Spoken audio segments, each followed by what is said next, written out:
adversidades. Si usted ha estado viniendo estos domingos, sabrá que hemos estado hablando acerca de la diferencia entre las pruebas que son enviadas por Dios y las adversidades o las consecuencias de nuestras decisiones, que muchas veces por tomar malas decisiones nos van mal en la vida.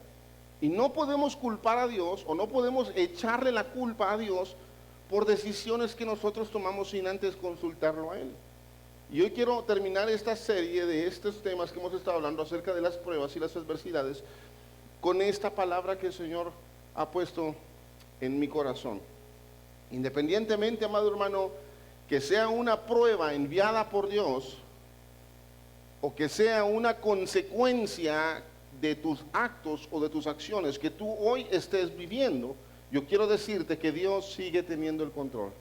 Y Dios sigue teniendo misericordia y Dios nos sigue amando para que nos acerquemos a Él y para que encontremos en Él el refugio que necesitamos. Amén. Yo quiero que me acompañe la palabra de Dios en el libro de Salmo capítulo 62. Salmos capítulo 62, verso 5.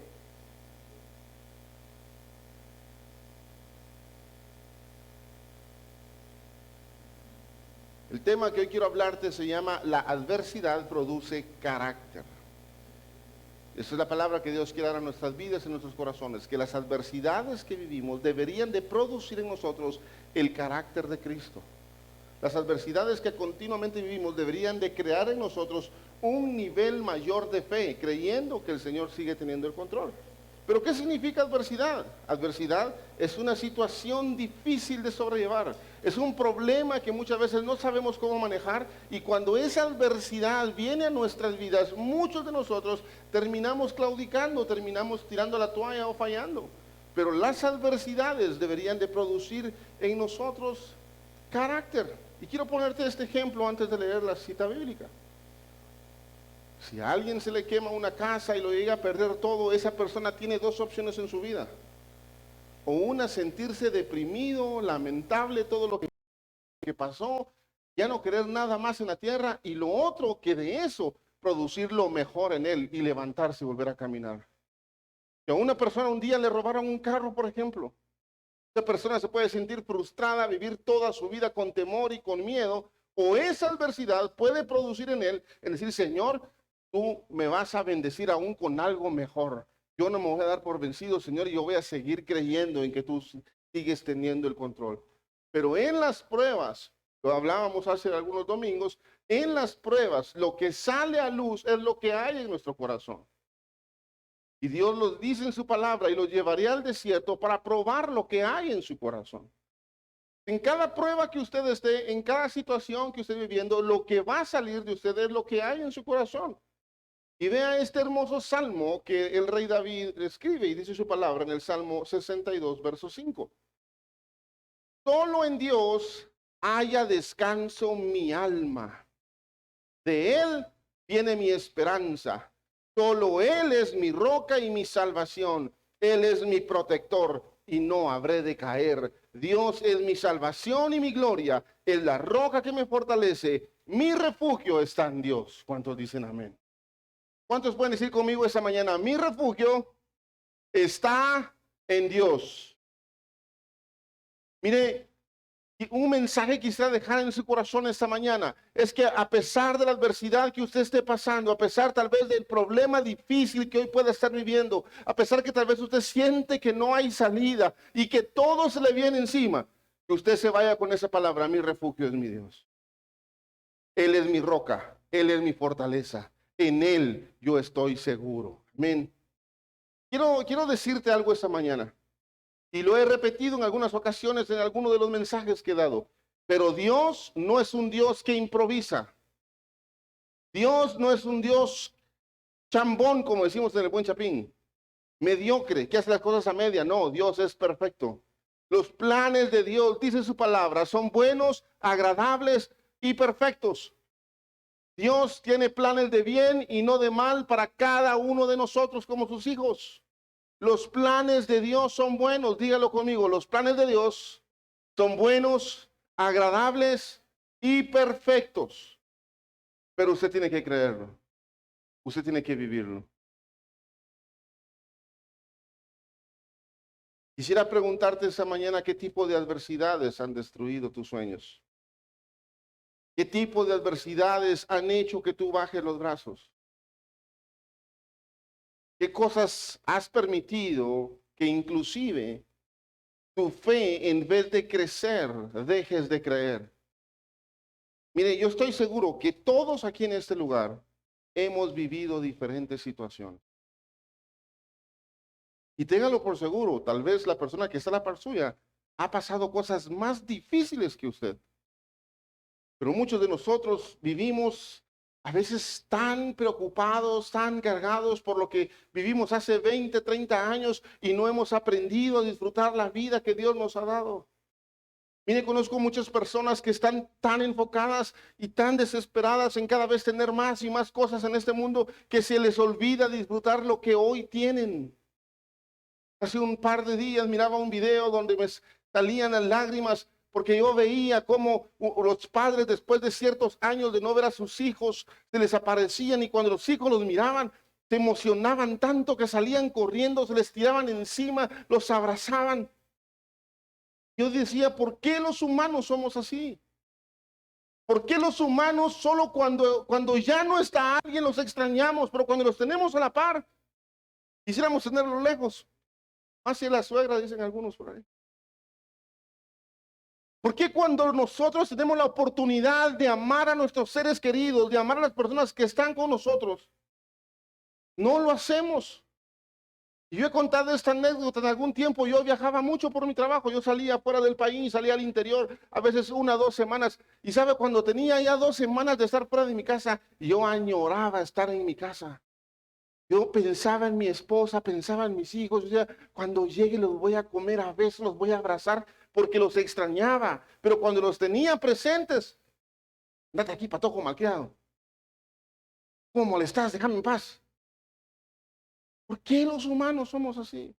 Y para alguien es esa palabra, porque ni siquiera era parte de lo que yo estaba predicando, pero yo quiero dejar hoy en tu corazón esto. Disfruta esta vida hermosa que tienes. Todos tenemos problemas, todos pasamos por adversidades, pero no te enfoques en las cosas malas. No vivas deprimido por las cosas malas que estás pasando. Que tu refugio sea el Señor, que tu fortaleza sea el Señor. Y te puedo asegurar que cuando tú encuentras en el Señor tu fortaleza, nada de lo que está fuera de importar.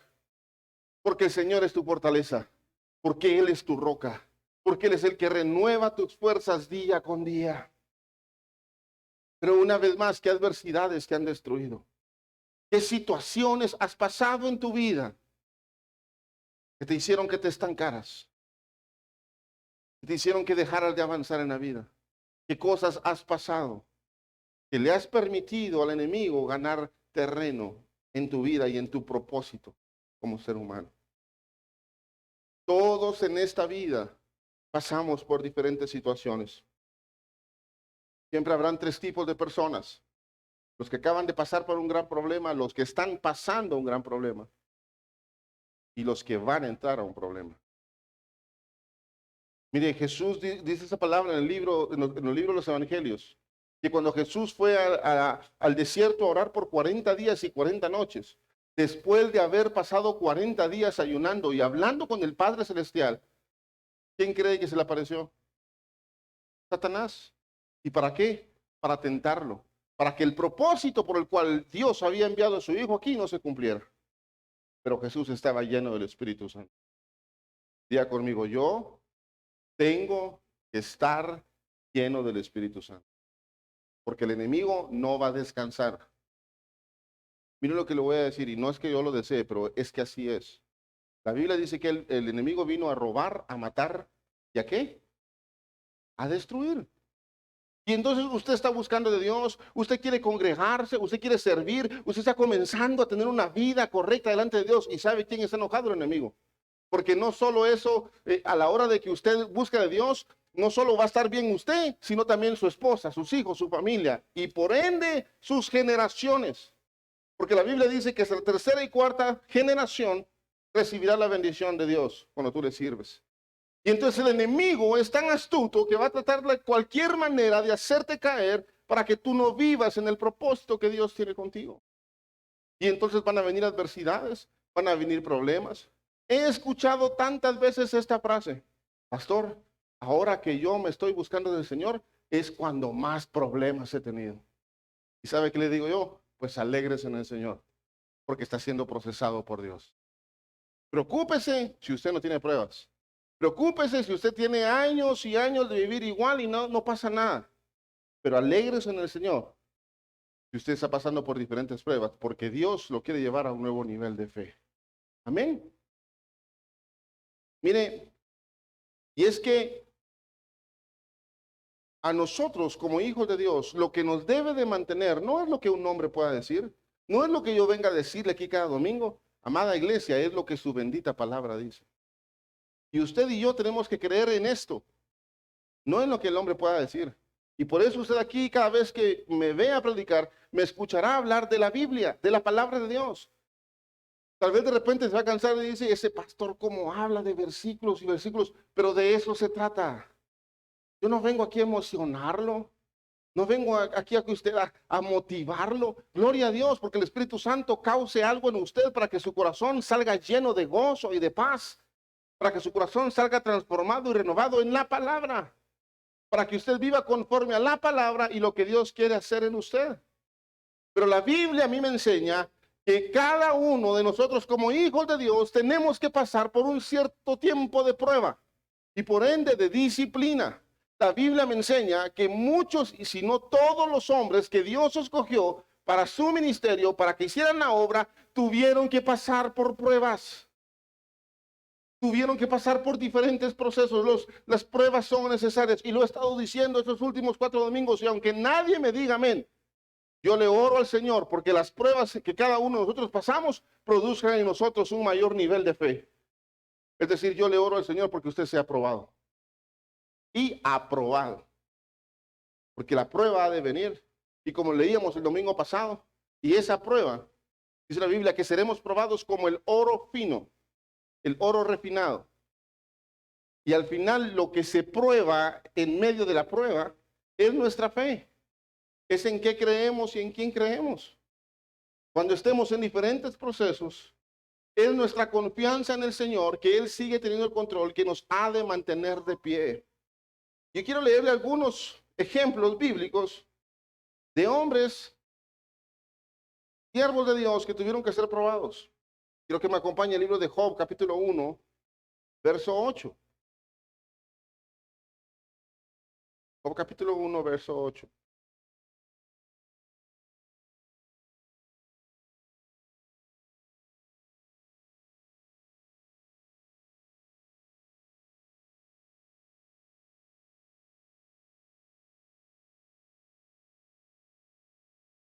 Dice la palabra del Señor. Escuche esto. Y Jehová dijo a Satanás: ¿no has considerado a mi siervo Job, que no hay otro como él en la tierra, varón perfecto y recto, temeroso de Dios y apartado del mal? ¿Será que Dios podrá hablar así de ti y de mí? ¿No has considerado a mi siervo Juan, Pedro, María, que tienen el temor de Dios, que viven en santidad, que hacen las cosas correctas? Vea lo que pasa en esta escena y en el verso 9. Y respondiendo Satanás a Jehová le dijo: ¿acaso teme Job a Dios de balde? ¿No le has cercado alrededor a él y a su casa y a todo lo que tiene? Ponga atención a eso. Yo lo he predicado de esa manera. Qué bonito es cuando te está yendo bien en la vida y tienes de todo, y qué bonito es alabar al Señor. Y Señor, gracias por lo que me has dado, gracias por tus bendiciones. Pero cuando las cosas no van tan bien, como tal vez un día tenías una casa y la perdiste, o tal vez tuviste un hogar y el hogar se desintegró, cuando tal vez pasaste por diferentes procesos y en medio de tu dolor aprendiste a darle gracias al Señor, y vas por buen camino. La Biblia nos enseña que en todo tiempo debemos darle gracias a Dios. Satanás estaba teniendo una conversación con Dios. Y Satanás le dice: Job te alaba porque tú lo has bendecido. Job te tiene por Dios porque tú has sido bueno con él. Pero probalo, dale todo, a ver si sigue siendo igual. Y vea lo que dice el verso 10. ¿No le has cercado alrededor de él y a su casa y a todo lo que tiene? Al trabajo de sus manos has dado bendición. Por tanto, sus bienes se han multiplicado y aumentado sobre la tierra. Mire cómo se cumple la palabra de Dios aquí en Job. La Biblia dice, el ángel de Jehová acampa alrededor de los que le temen. ¿Cuántos dicen amén? Dice, y él enviará ángeles a que te guarden de día y de noche. Es una promesa de Dios. Y Job tenía esa promesa y vivía con esa promesa porque dice, el mismo Satanás reconocía que había un vallado que no permitía que a Job le pasara nada. La Biblia dice, todo lo que tus manos tocaren será prosperado. ¿Cuántos dicen amén? Esa palabra se cumplía en el siervo Job porque dice en esa parte, el trabajo de sus manos ha dado bendición, por tanto sus bienes han aumentado sobre la tierra. Habían dos promesas en la vida de Job y Job era un hombre bendecido. Y Satanás quería decir, le voy a quitar todo para ver si te sigue adorando. No sé si me estoy dando a entender. Porque aquí a muchos de nosotros hemos pasado por diferentes pruebas. Y lo que el enemigo ha querido es destruirte. Pero gloria a Dios, porque hoy tú estás aquí en esta casa. Tal vez hoy tú vienes con problemas. Tal vez hoy tú vienes con situaciones difíciles. Tal vez vienes con el corazón quebrantado, dolido, lastimado. Pero aquí estás, adorando a tu Padre Celestial. En medio de la prueba, adorándolo a Él. Y vean lo que pasa. Pero extiende ahora tu mano y toca todo lo que tiene. Y verás si no blasfema en contra de ti en tu misma presencia. Y dijo Jehová a Satanás, he aquí, todo lo que tiene está en tu mano. Solamente no pongas tu mano sobre él. Y salió Satanás delante de Jehová. Tengo una noticia que darte esta mañana. Y tú tienes que saber que el enemigo no puede tocar tu vida si Dios no lo permite. El diablo no tiene ninguna autoridad sobre los hijos de Dios. Es más, dice la Biblia que el diablo fue vencido en la cruz del Calvario. Que Jesús venció la propia muerte. Y eso a usted y a mí nos hace entender eso, amado hermano, que el día que muramos en esta tierra, verdaderamente estaremos naciendo en la vida eterna por la eternidad con Jesús. Así que aún ni la muerte puede con los hijos de Dios. Porque lo que nos espera en la eternidad es glorioso. Yo no sé si usted le emociona eso.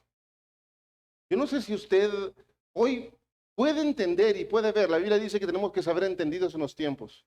Y todo aquel que es hijo de Dios, que ha sido adoctrinado con la palabra y enseñado con la palabra, tiene que saber y entender que estamos viviendo tiempos finales.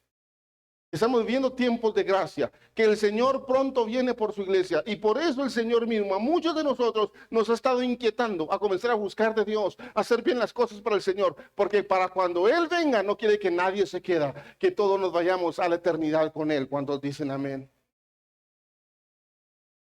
Así que a pesar de las pruebas que puedan venir, permanece en el Señor.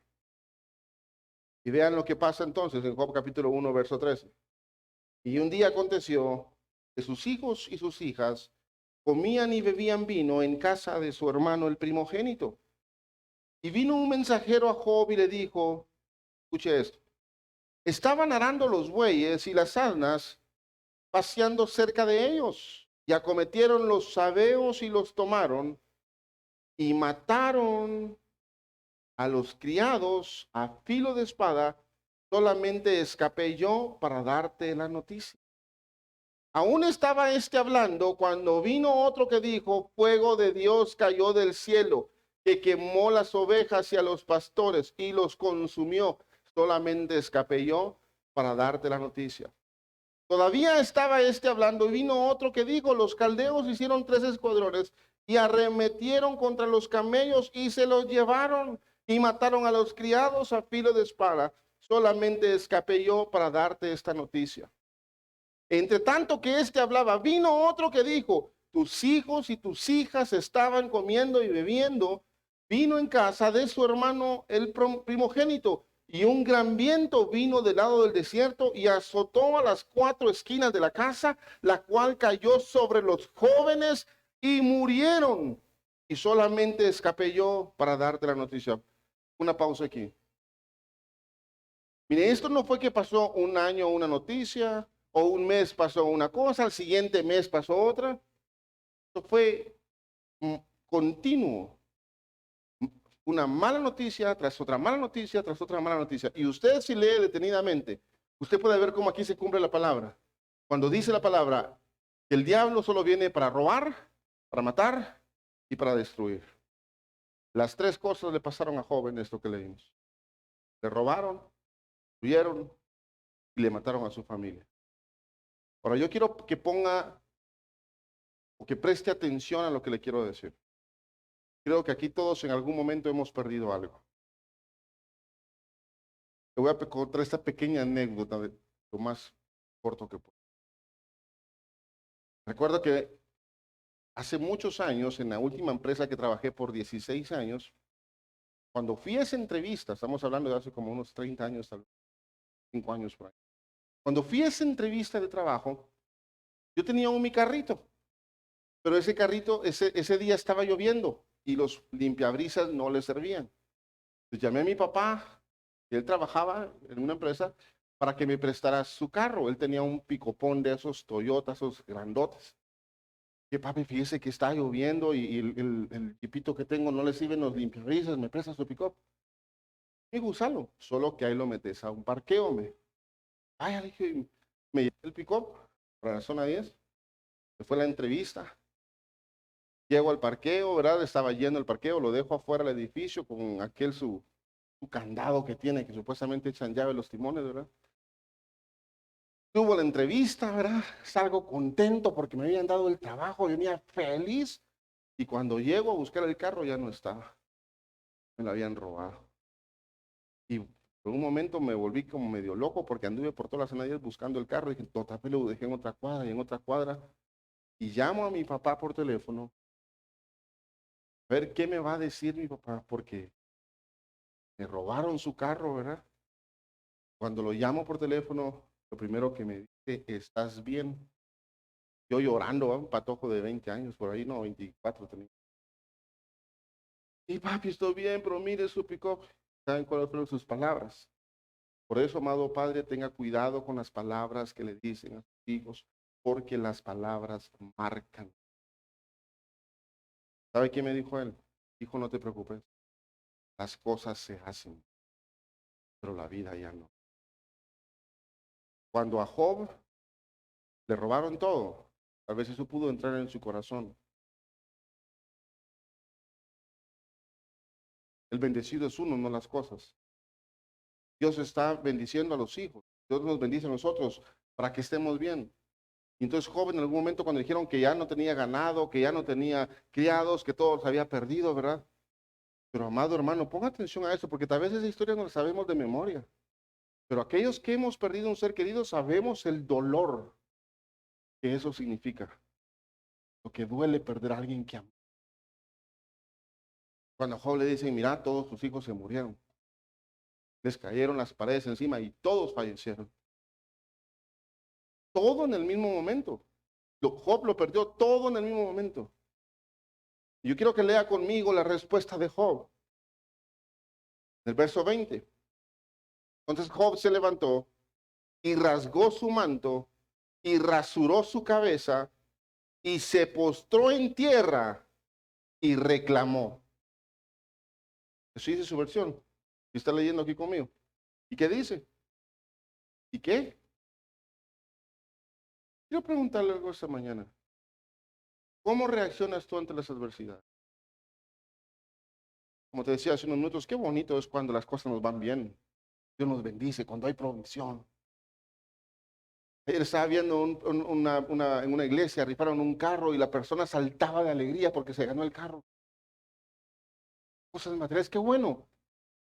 Amada iglesia, si tu verdadera felicidad y tu verdadero gozo debería ser y deberías de saltar de alegría de saber que el día que tú reconociste a Jesús como tu Señor, tu nombre fue escrito en el libro de la vida y ahora como hijo de Dios, cuando el Señor venga, dice la palabra de Dios que estaremos por la eternidad con Él. No debería de haber mayor gozo para los hijos de Dios que el saber que nuestro nombre está escrito en ese libro y que un día seremos llamados a su presencia. Dice la Biblia, y Job adoró. Y dijo estas palabras, desnudo salí del vientre de mi madre y desnudo volveré allá. Jehová dio, Jehová quitó, sea el nombre de Jehová bendito. ¿Cuántos dicen amén?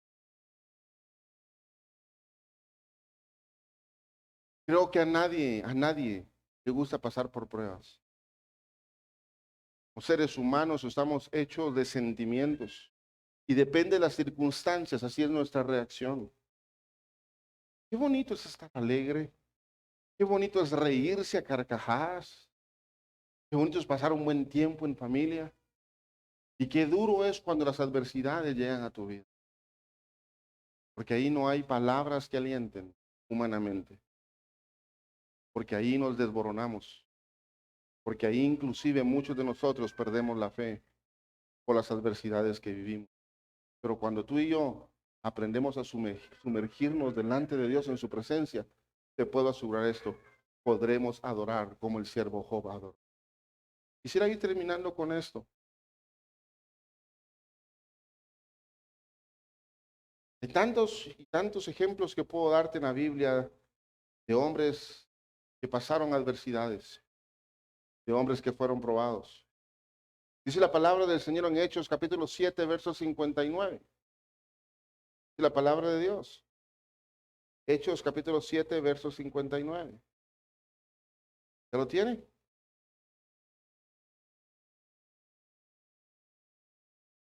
Este hombre fue el primer mártir que la Biblia nos narra después de Jesús. Mire, cuando hay un corazón apasionado por Jesús, ese corazón está dispuesto a todo. La Biblia que Esteban era un hombre muy atento, era muy servicial. Y él estaba predicando la palabra de Dios. Él estaba evangelizando a personas. Y los tiempos han cambiado. Hoy lo más seguro que usted no lo van a matar a pedradas. Y gloria a Dios, porque vivimos en un país libre, de que podemos predicar la palabra de Dios. Gloria a Dios, porque aquí en Guatemala usted todavía puede ir a los parques, a las calles y predicar el evangelio. Lo saben, muchos países de Europa eso ya está prohibido. No digamos en el Medio Oriente, ahí sí siguen matando a los cristianos. El problema de la iglesia de hoy en día es que hemos caído en una comodidad tan grande que la iglesia ya no quiere hacer nada. Pero yo creo que Dios en este tiempo está levantando hombres y mujeres y seguirá levantando hombres y mujeres para que vivan apasionados por Él. ¿Y sabe qué es alguien apasionado? ¿Cuántos de aquí están casados? Levántenme las manos los casados. A ver, vamos a ver. No es cierto que cuando uno estaba enamorando a la patoja, porque en ese tiempo, ¿verdad? Se le llevaba de bueno y estuvo enamorando a la que hoy es su esposa. Usted estaba tan enamorado de ella que usted hacía cualquier cosa por ir a ver. Que había que tomar camioneta a las 10 de la noche. Que había que caminar no sé cuánto tiempo para ir a estar con ella. Con solo 5 minutos era suficiente que usted la viera y hoy estuviera tomado de la mano con ella. Hoy tal vez las cosas cambiaron. Hoy no puede estar 5 minutos con ella o con él. Hoy tal vez las cosas han cambiado porque en algún momento permitimos que el enemigo se metiera en esa relación y creara un abismo como parejas. Y ese amor se fuera enfriando. En el mundo, en el sistema, podrán decirte, ese matrimonio ya fracasó, pero no para los hijos de Dios. Porque aquellos que son hijos de Dios y dejan que Dios gobierne sus corazones, Dios renueva el amor en las parejas. Pero ¿por qué te hablo de esto? Porque cuando estábamos de novios, al menos yo cuando estaba de novio con mi esposa, que era una patojona que como me gustaba. Ahora me gusta mucho más, pero ya no está tan patojona, ahora es una señora guapa. Mire, yo dejaba de ir hasta la universidad por irme a estar con ella. Y hacía lo que fuera necesario por estar, aunque sea 5 minutos de la mano. Y en los primeros meses de novio, qué bonito se sentía poder tomar la mano y solo abrazarla y tenerla de la mano. Los tiempos han cambiado. Las cosas son diferentes ahora. Los noviazgos de nuestros jóvenes ahora son por internet. ¿Qué cosa es eso? Terminan por internet y se hacen novios con un mensaje. Algo está pasando. Por eso necesitamos que los jóvenes vengan a la iglesia y ver cómo nos arreglamos. Pero amada iglesia, de verdad, la pasión hace que te muevas. La pasión hace que, el amor hace que tú estés dispuesto a hacer algo por alguien más. ¿Y en qué momento se nos acabó la pasión por Jesús? ¿En qué momento los problemas y las adversidades pudieron ser más fuertes que el amor que tú deberías de tener por Jesús? Y vean a este hombre Esteban. La palabra dice en el verso 59, y apedreaban a Esteban, mientras él invocaba y decía, Señor Jesús, recibe mi espíritu. Para mí eso es convicción. Escuche esto, lo estaban apedreando. Mire, si uno con un pequeño martillazo que se siente que se va a morir, que le sale el corazón por el dedo, ¿verdad? A Esteban lo estaban agarrando a pedradas. Lo estaban matando en vida, a puras piedras. Pero este hombre era un hombre de convicción que en medio de lo que él estaba pasando en ese momento, en medio de ese dolor, él le dice, Señor, recibe mi espíritu. Es que todo aquel que es hijo de Dios tiene que saber y entender esto, por muy difícil que sea lo que hoy estás viviendo. Cuando seas llamado a su presencia, tu espíritu será directamente con él. Cuando seas llamado, cuando tus días se acaben aquí en la tierra, que sean días llenos de vida, llenos de predicar su palabra, llenos de dar un testimonio de que tú eres un hijo de Dios, llenos de que verdaderamente un día Dios hizo un cambio en tu vida y que eres una nueva persona en Cristo Jesús. ¿Sabe cuál es el problema de hoy en día? Que hoy el día el evangelio ha sido tan diluido. El evangelio de hoy en día ha sido tan conformista que se dejó de predicar la palabra y la sana doctrina. Y hoy todo el mundo quiere hacer lo que quiera y no quiere sujetarse a la palabra. Pero es necesario que en este tiempo que tú puedas y yo podamos entender que a pesar de las adversidades, a pesar de los problemas, permanecemos en Cristo Jesús, permanecemos poniendo nuestra mirada en el Señor. Y como leíamos al principio en el Salmo, roca mía, mi fortaleza, mi refugio es el Señor. Esteban estaba seguro de que el día que muriera, iría directamente al Señor y por eso le dice esas palabras. Recibe mi espíritu. Y ponga atención al 60.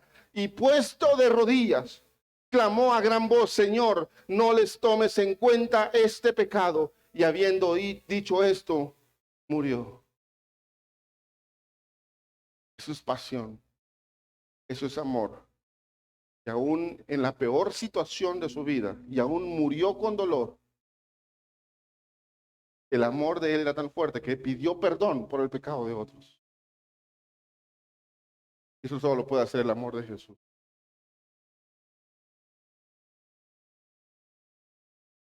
Ir ahí terminando el libro de 2 de Corintios, capítulo 12.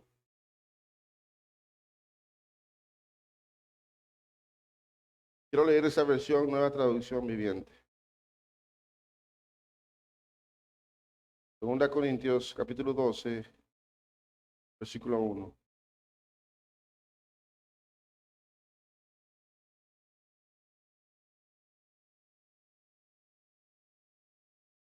Ponga atención a esto porque yo sé que Dios va a hablar a tu vida aquí.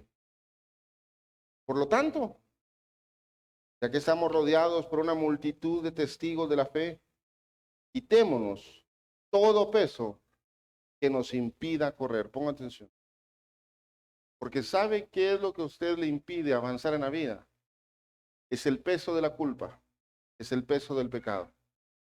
Es el peso de que tal vez usted se equivocó en tomar una decisión y ahora está pagando las consecuencias. Y eso no le deja avanzar en lo que Dios quiere hacer con usted. Y dice, especialmente el pecado que tan fácilmente nos hace tropezar. Y corramos con perseverancia la carrera que Dios nos ha puesto por delante. Por eso nuestra mirada tiene que estar puesta hacia el frente, hacia adelante, hacia lo que Dios tiene para mí adelante. Lo que ya pasó, ya no, amada iglesia. Lo que usted ya vivió, las situaciones que ya pasaron atrás, déjelas allá atrás. No siga martirizándose con lo que vivió. Ponga su mirada al Señor, porque el Señor tiene un camino delante de usted para que corra en Él, para que camine en Él, para que no se estanque. Y esto lo hacemos al fijar la mirada en Jesús, el campeón que inicia y perfecciona nuestra fe. Debido al gozo que le esperaba, Jesús soportó la cruz, sin importarle la vergüenza que ésta representaba. Ahora está sentado en el lugar de honor junto al trono de Dios. Piensen en toda la hostilidad que soportó por parte de los pecadores. Así no se cansarán ni se darán por vencidos. Después de todo, ustedes aún no han dado su vida en la lucha contra el pecado. Estás pasando una adversidad. Mire, eso no se compara a lo que Jesús pasó. ¿Sabe qué venía a mi mente en estos días? Yo creo que todos aquí en algún momento vimos la película La Pasión de Cristo. Creo que todos lloramos en el momento que mirábamos cómo Jesús fue tratado. Y lo que vimos en esa película no se asemeja a lo que verdaderamente pasó, que fue mucho peor que eso. Y dice la Biblia, piensen en el sacrificio que Jesús hizo, por tal de que ustedes ahora tengan vida eterna y vivan conforme a Él. Cuando vengan luchas, cuando vengan pruebas, piensen en que Él tuvo una prueba mayor. ¿Y sabe qué venía a mi mente hace unos días? Cuando Jesús llevaba la cruz, después de haber recibido cualquier cantidad de latigazos en su espalda y arrancada su carne, arrancadas sus barbas, puesta una corona de espinas.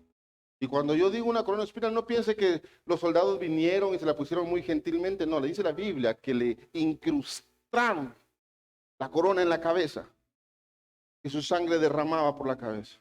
Y dice la Biblia que cuando Jesús iba con esa pesada cruz, hubo un momento que su cuerpo físicamente no pudo más y cayó al suelo. Y los soldados rápidamente agarraron a un hombre que estaba allí. Hicieron que ese hombre llevara la cruz de Jesús por un tiempo para que Jesús pudiera al menos permanecer de pie. Es que usted y yo tenemos que entender esto, que somos humanos. Y hay momentos, amada iglesia, que nuestras fuerzas ya no dan. Hay momentos que, es más, yo estoy seguro que algunos de nosotros ya no quisiéramos vivir. Porque nos han entrado estas palabras, es que ¿para qué quiero vivir? Si mi vida ha sido un desorden, si mi vida ha sido un problema, si siempre, nunca voy a ser feliz, siempre van a haber problemas. Amado hermano, eso es una mentira del diablo que está tratando de engañar. Aprenda, mire, abra sus ojos y vea las bendiciones de Dios. Abra sus ojos y vea cuán fiel ha sido Dios con usted.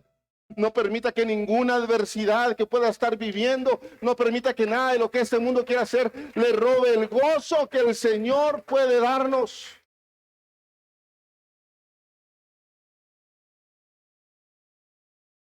Le voy a decir esto y lo digo con mucho respeto. El problema es que quisiéramos tener un Dios alcahueto. Que tal vez pensemos que si hacemos berrinche, que si lloramos, que si nos enojamos, vamos a hacer que Él cambie de opinión y haga nuestra voluntad, y no funciona así. Nosotros tenemos que sujetarnos y someternos a su autoridad. Aunque a veces no la entendamos, aunque a veces los procesos son difíciles, aprende a confiar en el Señor y a caminar en el Señor. Y quiero terminar con estas últimas palabras. El verso 5. ¿Acaso olvidaron las palabras de aliento con que Dios les habló a ustedes como a hijos? ¿Cuántos hijos hay aquí? Él dijo, hijo mío, no tomes a la ligera la disciplina del Señor y no te des por vencido cuando te corrige. Yo necesito corrección de Dios. Yo necesito disciplina de Dios. Y luego dice la siguiente parte. Pues el Señor disciplina a los que ama y castiga a todos los que Él recibe como hijos. Al soportar esta disciplina divina, recuerden que Dios los trata como a sus propios hijos.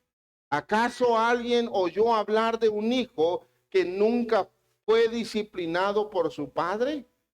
Y si Dios no los disciplina a ustedes como lo hace con todos sus hijos, quiere decir que ustedes no son verdaderamente sus hijos, sino ilegítimos.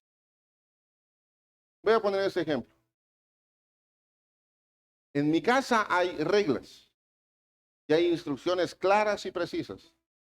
Si uno de mis hijos falla ante esas reglas que como sacerdote de mi casa puse y tienen que cumplir, hay castigos y hay disciplina.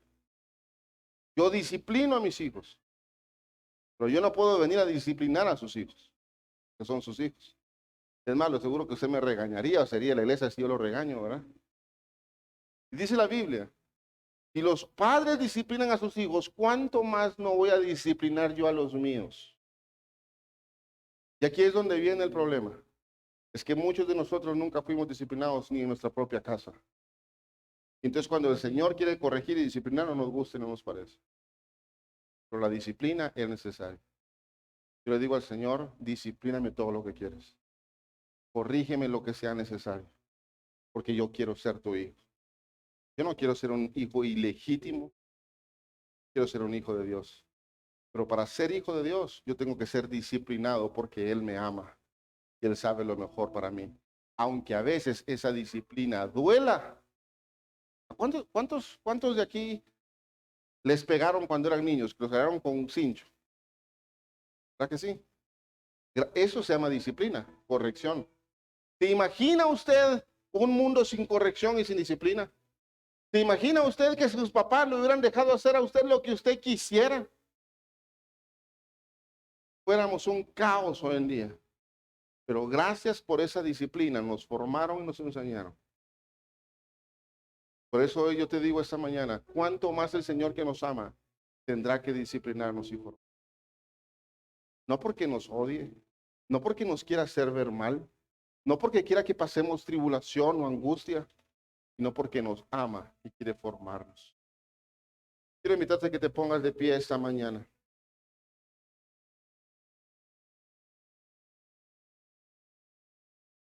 Y escuche esto. Ya que respetábamos a nuestros padres terrenales que nos disciplinaban, entonces, ¿acaso no deberíamos someternos aún más a la disciplina del Padre de nuestro espíritu y así vivir para siempre? Pues nuestros padres terrenales nos disciplinaron durante algunos años e hicieron lo mejor que pudieron. Pero la disciplina de Dios siempre es buena para nosotros, a fin de que participemos de su santidad. Ninguna disciplina resulta agradable a la hora de recibirla. Al contrario, es dolorosa, pero después produce la apacible cosecha de una vida recta para los que han sido entrenados por ella. Termino con esto. Por lo tanto, renueven las fuerzas de sus manos cansadas y fortalezcan sus rodillas